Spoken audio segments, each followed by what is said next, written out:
할렐루야 아닙니까? 하나님은 은혜로우세요. 하나님은요 자비로우신 분이십니다. 하나님은요 노하기를 더디하신 분이에요.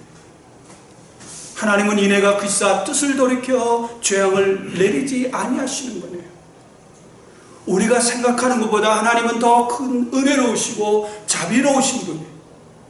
이런 하나님의 은혜와 사랑과 자비가 저와 여러분의 평생의 삶 동안 충만하시기를 주님의 이름으로 축원합니다. 아멘. 고대 그리스 시대에 어느 과부가 살고 있었어요. 근데 이 과부에게는 귀한 아들이 하나 있었습니다. 그래서 이 과부는요, 이 아들을 위해서 할 수 있는 모든 것을 다 했어요.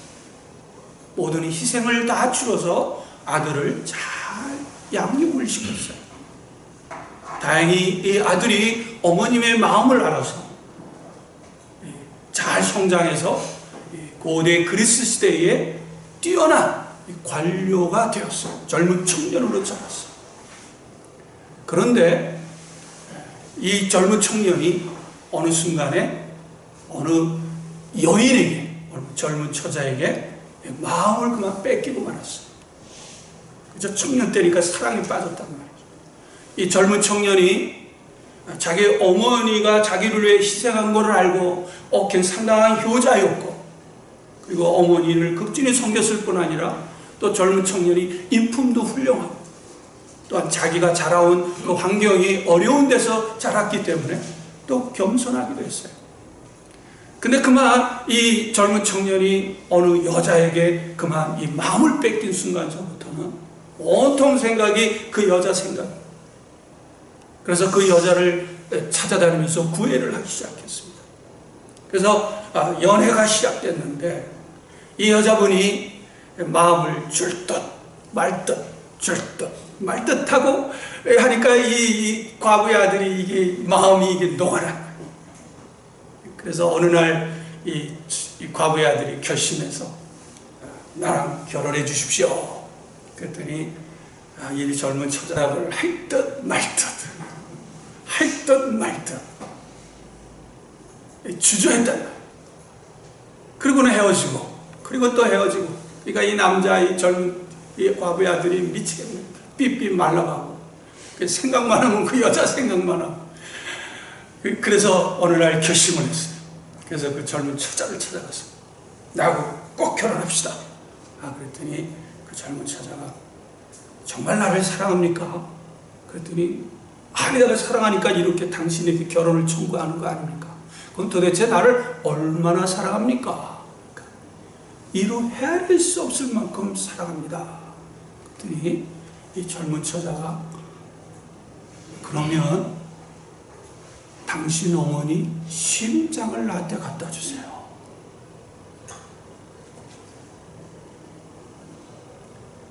이게 이 아들이 온전한 아들 같으면 그 생각해 볼 필요도 없는 거거든요. 그럼 말도 안 되니까 그 여자하고 헤어져야죠. 그런데 사랑은 이성을 초월하고, 그죠? 사랑은 국경을 초월하고. 이게 걱정할 게 아닌데 걱정을 하기 시작을 했어요.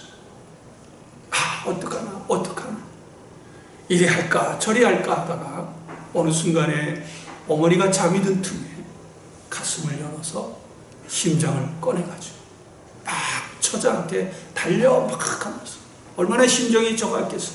막 울면서 가다가 그만 돌풀이에 걸려 넘어져 버렸어요.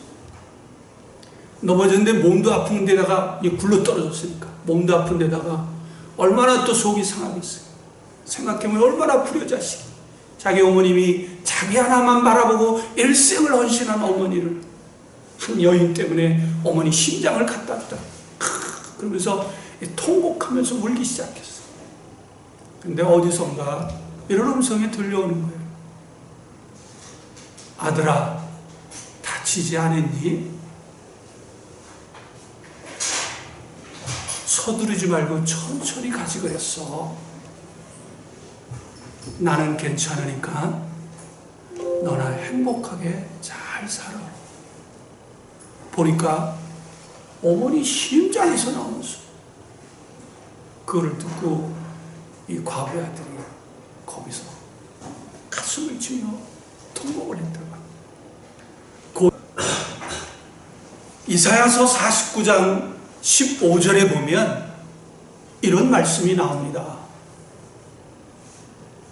여인이 어찌 그 젖먹이를 잊을 수 있겠느냐.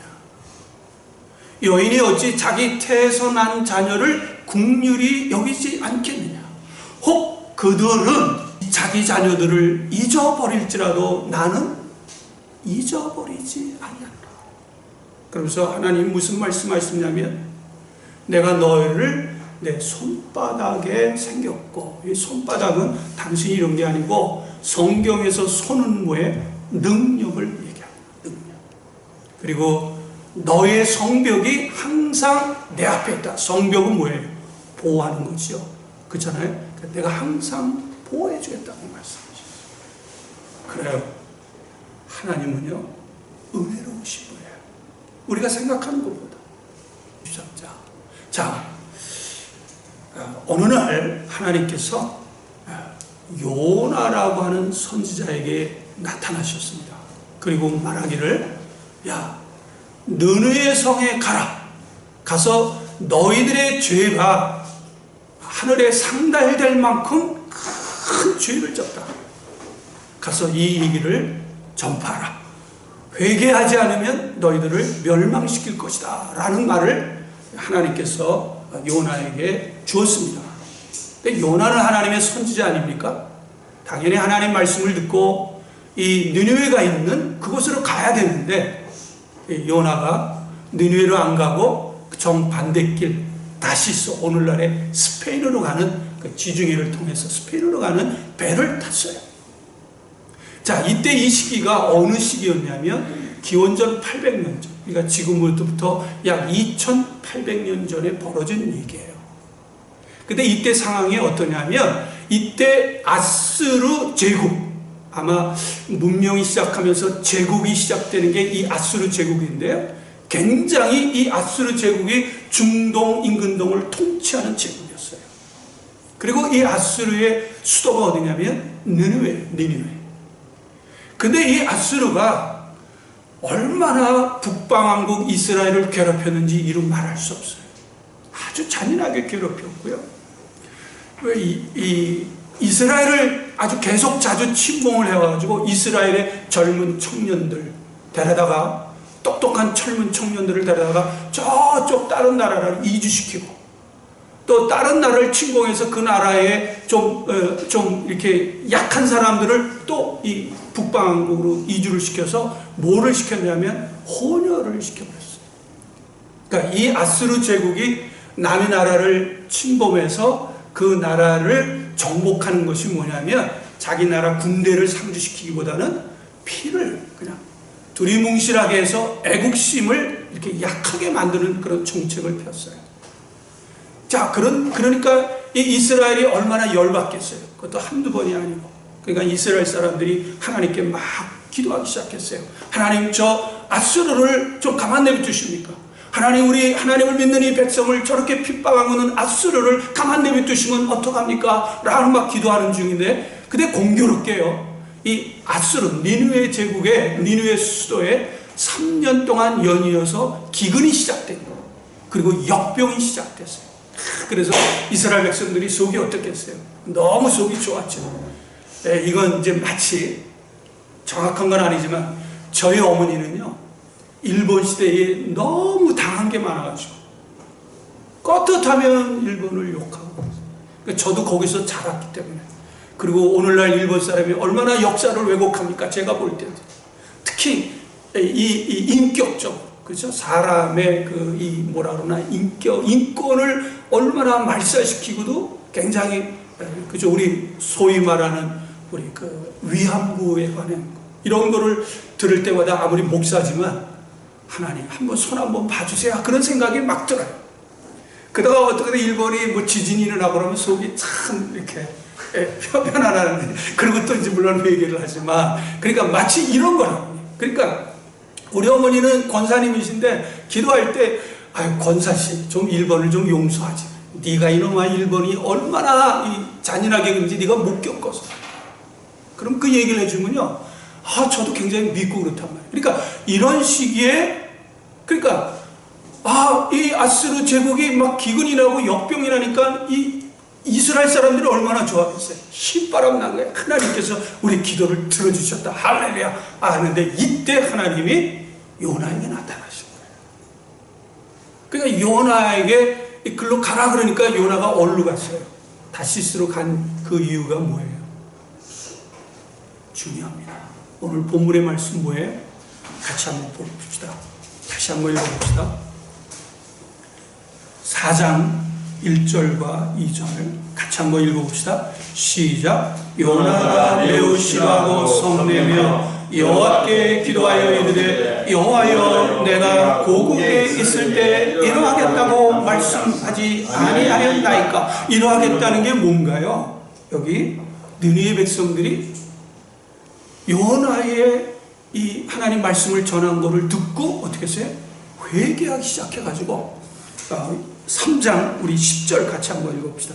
시작. 하나님이 그들에게 행한 것 곧 그 악한 길에서 돌이켜 떠난 것을 보시고 하나님이 어떻게 해요? 뜻을 돌이키사 그들에게 내리라고 말씀하신 재앙을 내리지 아니하시나. 그러니까 요나가 이미 이거를 알았다는 거예요.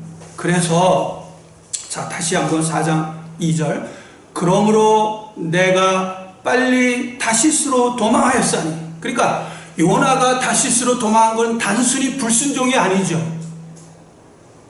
자, 그 다음에 또 읽어보세요. 시작. 주께서는 은혜로우시며 자비로우시며 노하기를 더디하시며 이내가 크사 뜻을 돌이켜 죄악을 내리지 아니하시는 하나님이신 줄을 어떻게 해요? 내가 어떻게 해요? 지식으로 아는 게 아니라, 그러니까 하나님이 니네를 멸망시키려면 자기를 안 보내고도 멸망시키거든요. 사실 이 요나 선지자는요, 다른 선지자보다 하나님의 마음을 정말 잘 아는 선지자. 하나님이 그 멸망시키려면 왜 나를 보낼까? 나를 보낸 이유가 뭐예요? 저들을 살려주고 싶어서.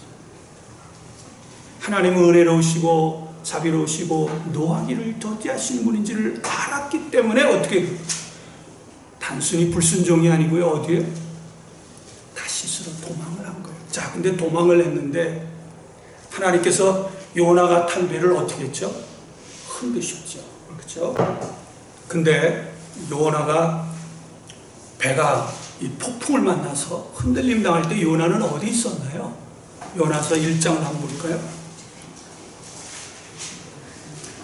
1장 5절 시작. 사공들이 두려워하여 각각 자기의 신을 부르고 또 꾀를 가볍게 하고 그 가운데서 물건들을 바다에 던지니라. 그러나 요나는 배 맨 위층에 내려가서 깊이 잠들었지라.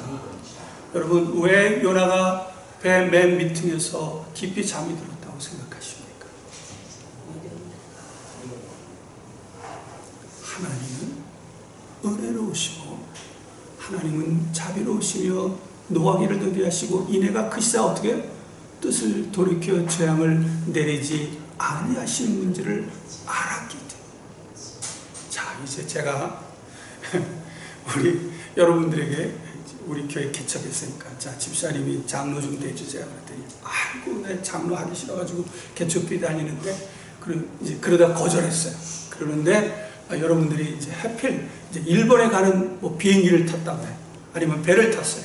근데 탄 배가 막 폭풍을 만나서 흔들흔들거리면 어떻게 할까요? 아이고 하나님 잘못했습니다. 내가 제가 순종하겠습니다. 이럴 거 아니에요? 근데 요나는 어떻게 했어요? 배 맨 층에서 잠이 들었어. 이 요나 선지자가 어떨 땐 마음에 들다가 어떨 땐 마음에 안 들어요. 왜 잠이 들었을까요? 하나님의 마음을 훔쳤기 때문에. 하나님 마음을 알았기 때문에. 하나님이 어떻게 할 거예요?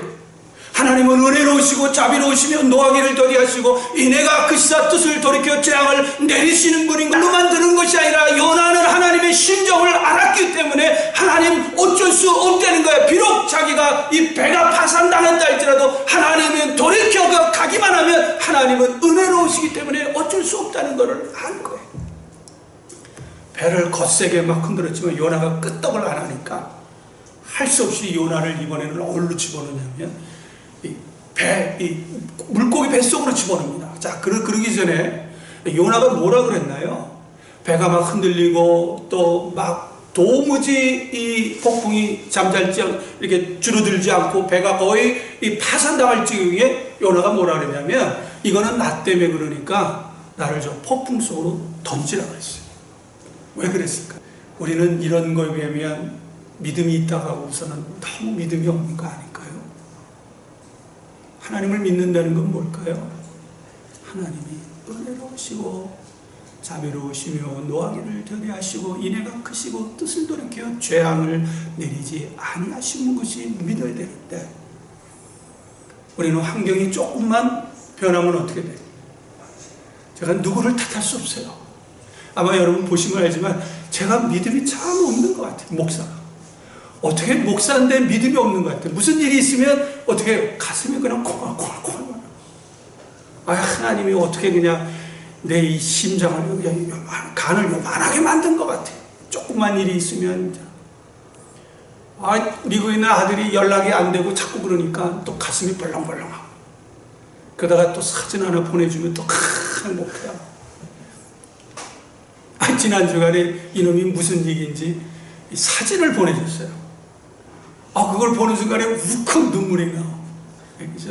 아버지 마음이. 자, 제가 여기 오기 전에요. 저쪽 달맞이에서 너무 좋아가지고 제가 안식년을 거기서 다 보냈어요. 그래서 그 해운대 바닷가를 종종 나가보면은 그 바다가 넓은 바다를 보면요, 제 마음이 굉장히 넓어진 것 같아요. 근데 가만히 보니까 제 마음이 넓어진 게 아니고 그만큼 제 마음이 뭐예요? 좁쌀 모래알 만한 거. 바다에 비하면 그 큰 넓은 바다에 비하면 제 마음인 거예요. 자, 뒤집어 얘기하면 우리는 너무 하나님을 지식적 어떤 논리적으로 자꾸 믿으려고 해요. 이 하나님의 이 심정, 그렇죠? 여러분들이 요나 같으면 어떻게 하시겠어요? 폭풍 속에 날 던지라고 말할 수 있겠습니까? 왜 폭풍 속으로 던지라고 그랬을까요? 여러분 기억하십니까? 지난 시간에 제가 말씀을 드렸던 거, 우리가 물속에 빠져 있을 때라도 두려워하지 말라고 그러시잖아요. 내가 너와 함께 할 거라고 그랬잖아요. 그쵸? 강이 너를 삼키지 못하고, 그쵸? 물이 너를 침몰지 못하고, 네가 불 속에 빠진다 할지라도 너는 불태움을 당하지 않을 것이고 불꽃이 너를 사르지도 못한다 그랬다. 왜냐하면 나는 내 하나님이 됨이라고 말씀하셨기 때문에. 그래서 하나님이 두려워하지 마라, 놀라지 말라, 내가 너와 함께한다. 내가 사망의 음침한 골짜기를 빠졌다 할지라도 내가 해를 받을 것을 두려워하지 아니하며 주께서 나와 함께 하심이라고 하는 이 다윗의 고백을 우리가 시편 23편 외우지만, 그러나 조그만 환경이 어려우면 어때요? 가슴이 벌렁벌렁하지 않을까요? 여러분 시편 23편은요 언제 기록된 줄 아십니까? 다윗의 일생에 가장 어렵고 힘들고 비참할 때 기록됐어요. 시편 23편 보면 여호와는 나의 목자시니 내게 부족함이 없으리로다. 그가 나를 푸른 초장에 누이시며 쉴 만한 물가로 인도하시는도다 하니까 다윗이 여유 있을 때 천만의 만만해. 다윗이요 그의 아들 압살롬에게 배신당하면서 쫓김을 당할 때 씁니다. 최근의 자료에 의하면 한번 생각해 보십시오.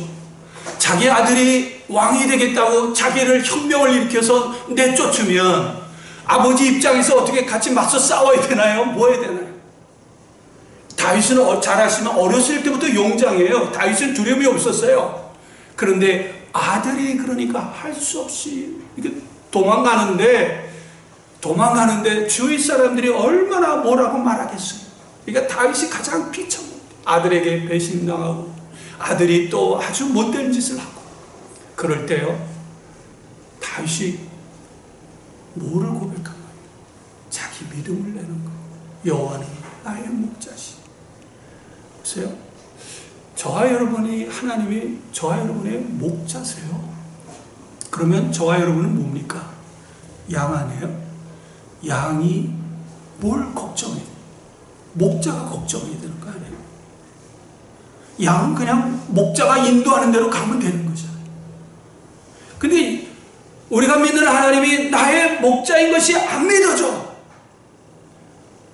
그러니까 사방이 음침한 골짜기에 빠지면 이 요나가 같이 우리들 같이 그냥 마음이 약해가지고 요도방정을 떤단 말이죠. 그렇죠? 아까 그 선원들이 했던 것처럼. 자, 다시 우리 요나서로 돌아왔어요. 자, 던지라고 했어요. 자, 근데 요나가 물고기 뱃속에 3일 동안 갇히니까, 그러니까 첫날도 아니고 둘째 날도 아니고 3일째가 되니까 요나가 이제 항복하기 시작합니다. 왜냐면 물고기 뱃속에 숨을 못 쉬니까.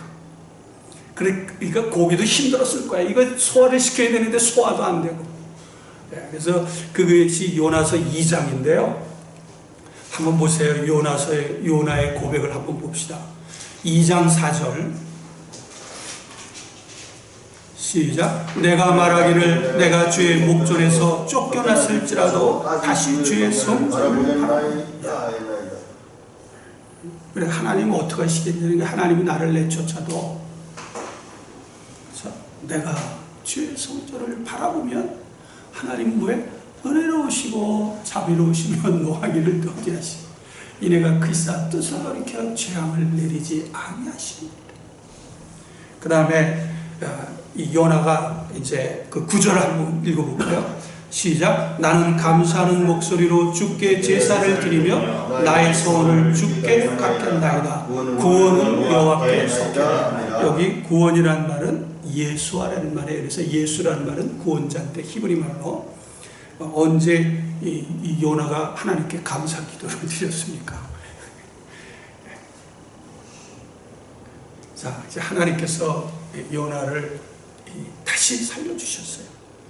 근데 요나가요, 이 느느웨 성은 길이만 144km니까 그때 당시는 차가 없으니 걸어서 가면 약 3일 길을 가야 되는 거예요. 근데 하루 길만 갔어요. 3일을 다 돌아야 되는데 그냥 하루만 가서 야! 하나님이 너희들 죄가 회개하지 않으면 40일에 멸망시키겠다 그랬는데 니느웨 백성들이 요나가 가장 싫어하는 걸 하기 시작했어요. 회개하시기 시작한 거예요. 하나님을 믿기 시작한 거예요. 3장 5절에 보면 느느웨 사람들이 하나님을 믿고 금식을 선포하고 높고 낮은 자를 막론하고 굵은 베옷을 입은지라. 그 다음에 7절에 보니까 왕까지 회개하기 시작한 거예요. 그래가지고 결국 하나님이 어떻게 해요?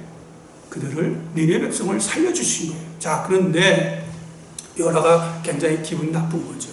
이 뻔히 이럴 줄 알면서 도망갔는데 구치굿해가지고 이렇게 해가지고 그래서 4장 1절은요 뭐로 시작하면 요나가 굉장히 싫어하고 뭐에? 성냈어요. 성을. 이제 이제부터는 하나님의 전세가 어떻게 됐어요? 수세에 몰리기 시작합니다.